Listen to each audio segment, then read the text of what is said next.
গারমরা হাটে এক জোড়া সুঠাম দেহের গরু দেখা যাচ্ছে, কি অবস্থা ভাই?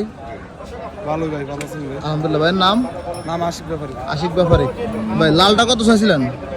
ভালো ভাই, দাম ছিল 260। 2,60,000। কত বলছে বাজারে? বাজার বলছে এখন 220 বলতেছে। 2,20,000 বলে। আচ্ছা আচ্ছা, বাজার কেমন আজকে? বাজার আজকে কম ভাই, আমার কাস্টমার নাই। কাস্টমার নাই। বেচা বিক্রি কেমন ভাই? টার্গেট মার্কেট ভাই ছিল 30,000। 30। 2,30,000। কালোটা কি জাতের গরু ভাই? আমরা ভাই দেশি। কত চাওয়া দাম? 250। 2.5 লাখ। 2.5 লাখ চাওয়া দাম। দাম বলছে বাজারে? দাম কয় না ভাই, এখনো বলে নাই। আচ্ছা, বেচা বিক্রি টার্গেট কেমন? বেচা বিক্রি দাম করব 2,10,000। 2,10,000। আপনার নাম্বারটা বলে দেন ভাই। 017236708। প্রতারক থেকে সাবধান। যারা গরুর জন্য ফোন দিবে হাটে আসতে বলবেন। আচ্ছা, ধন্যবাদ। আসসালামু আলাইকুম।